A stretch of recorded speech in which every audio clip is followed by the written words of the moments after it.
Hello my friends, and welcome to Nugget Shooter Journals. I'm out hunting today with Bruno the Wonder Dog. He's got a face full of cactus, so he's kind of laying over there. He won't let us pull him out unless he's asleep. We got to sneak up on him and pull him out. I thought I'd talk a little bit. I get a lot of questions about why I use pulse induction some places and why I'm using a VLF like today in other places. VLF detectors and PI detectors, pulse induction, are very different. And when I'm on shallow bedrock or shallow ground, we're going to call shallow less than 5 inches or 5 inches and less, I'll use a VLF a lot of times because it's so sensitive to small targets laying down in those little cracks in the bedrock and stuff, that I think I have a definite advantage. And anywhere the dirt's deeper than that, if I'm in an area where I'm finding gold, I'll come back and I'll hunt it with pulse induction, either the MineLab SDC 2300 or my GP or maybe the 7000, depending on how deep the dirt is and what type of gold I'm looking for. VLF detectors are, just because of the way they're designed and the way they work, and I'm not going to play scientist because I don't know that much about it myself. I'm not a tech guy. But I do know that detectors, especially with a smaller coil on them, can really hear those tiny bits that everybody else walks by down in the cracks and in shallow spots. And some spots I've been over with pulse induction and even the 2300.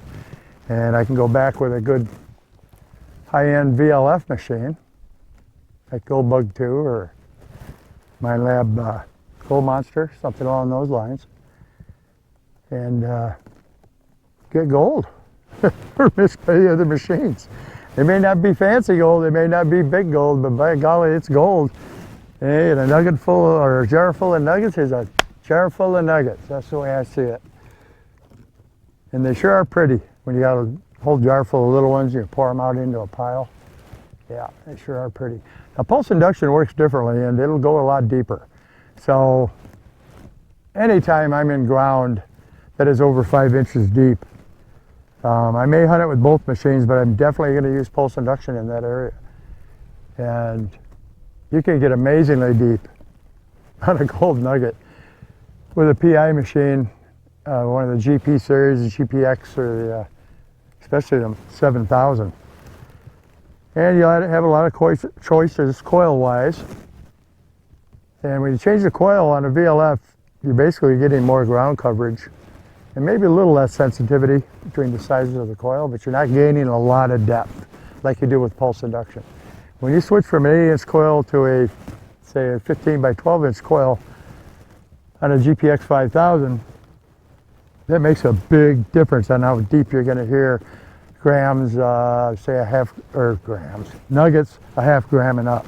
I'm tired, so I'm staggering around trying to talk a little bit here. It's going to make a big difference on how deep you can hear those. Where this machine might hear it at 3 or 4 inches really well, and just a whisper much deeper than that.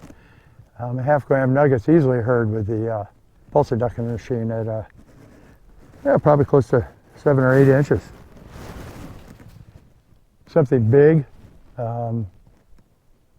like a 2-ounce slug of gold, it's not unreasonable to dig it at 18 inches or much more, depending on the soil. And that's one of the biggest questions I get from people is, hey, how deep will that detector go? Well, I've talked about this before, and the detector is only going to go as deep as the ground will allow it to go once you get it set up to be stable and run properly. Simple as that. And having a couple different detectors, if you're going to do this on a pretty regular basis and gold hunting is your thing, it really pays off to have both pulse induction and VLF. Because by golly, you go into one of these washes and you hunt it to death with a VLF, get you some nice gold out of it, And then you tell somebody, hey, I know where there's a nice wash. I've hunted it out pretty good. You go in there with a SDC 2300 or a 4500 or 7000 or something and come out and break your heart for you. I've had it happen. I know. That's how I got started with my first PI machine. Is I took a feller that had just bought a PI machine out to a club claim called Gypsy Moth. And we'd gotten some nice nuggets off that claim. You know, some of them were, yeah, I think ½ ounce and down in that little area. And there's some pretty deep dirt there. And we got a lot of the gold out of the tailings piles, but we got a lot of gold out of the banks and under the bushes and whatnot. And I mean a lot of gold. We dug a lot of gold out of that area. And he got him a SD 2200 back when they first came out. I wasn't real impressed with mine labs back then because I'd found so much gold with my Gold Bug 2, my Gold Bug, my Tesoro Lobo, my whites, and I hadn't used Pulse Induction, so I wasn't real impressed by it. And it was just starting to get where people were starting to use it more and more. Once that 2100 came out, it really started getting popular. And by the time 2200 came out, I got a rude awakening. So I sent him out there. And I guided him right to the spot where I could get gold.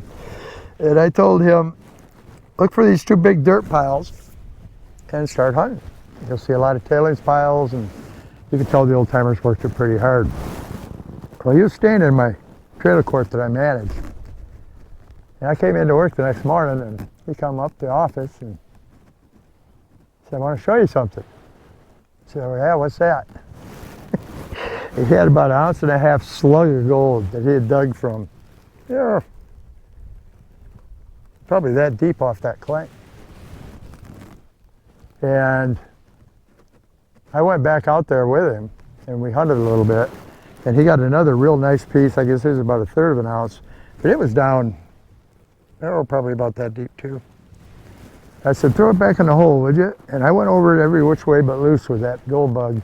And I could not hear that big old nugget laying in that hole that deep, no matter what I did. The ground was so hot up there, I just couldn't hear it. And that's probably a little over a foot deep, 14 inches probably, I don't know, something like that. But I could not hear that nugget. Okay, well, now what I had done is put somebody into one of my best patches with a machine that could go much deeper than what I had. I had to get one.